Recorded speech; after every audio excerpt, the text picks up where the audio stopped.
As now via telephone, Joshua Muravchik, Middle Eastern expert and fellow at Johns Hopkins University's School of Advanced International Studies. Joshua, we welcome you back to America's Forum. Well, thank you. I'm glad to be on with you, although not very happy occasion.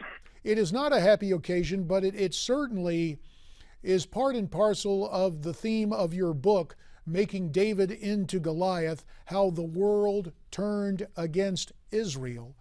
Because it seems that a changing public perception of Israel has figured into the Hamas calculation of negotiations and of these on-again, off-again ceasefires.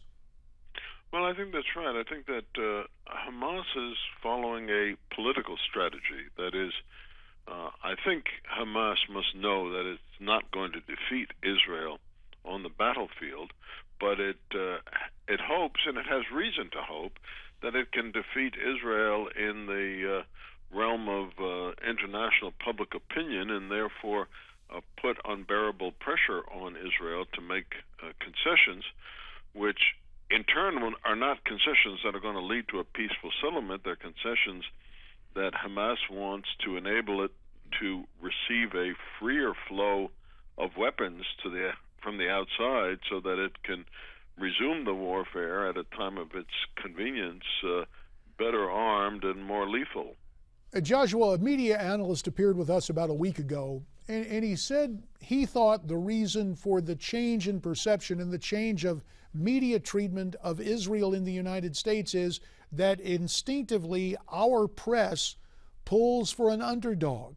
And the fact that Israel has had great military success when, let's say, for example, in 1967 in the Six-Day War, Israel was the underdog, but because Israel has had success, because Israel has the Iron Dome, because Israel acts aggressively and assertively to defend its own interests, it has moved away from any underdog status to be championed by the media in the United States. Is that a fair assessment?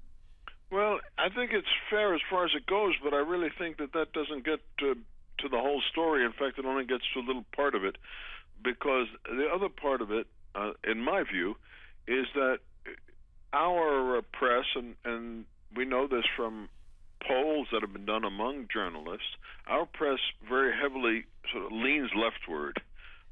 They're overwhelmingly Democrats, they're overwhelmingly liberals, and some people in the media are even sort of the far side of liberal in their political attitudes. And this is also coming at a time when the left progressive view around the world has become fiercely anti-Israel, and it's done that because of an evolution of recent decades in which people with a progressive leftist worldview see the great moral drama of our time as being the struggle of the rest against the West, or the struggle of the people of color against the white man.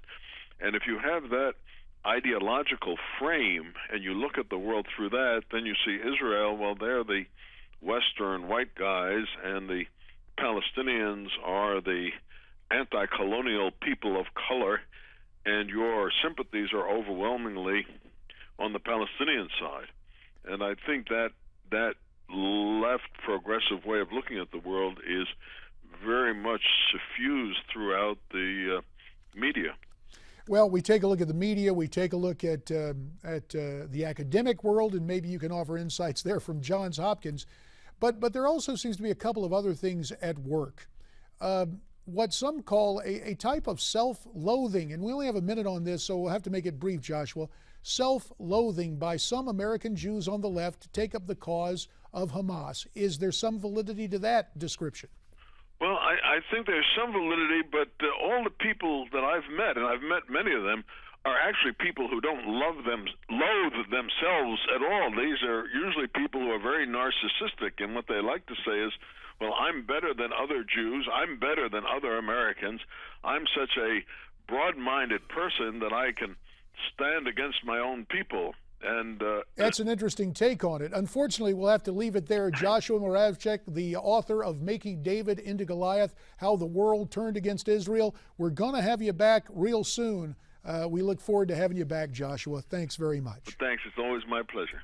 Good to hear from Joshua. Now, a little bit of history. Marion Mitchell Morrison. You know him better as John Wayne. How he won his Oscar in this American moment.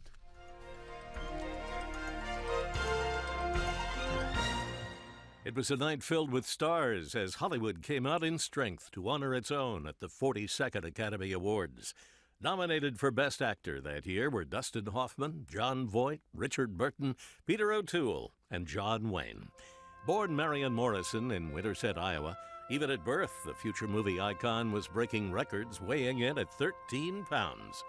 After graduating from USC on a football scholarship, this young man became an aspiring actor, changed his name to John Wayne, and the rest became box office history.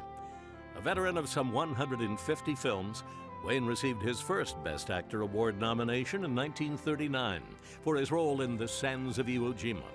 It would take more than 3 decades later, until April 7, 1970, before the Academy honored him once again.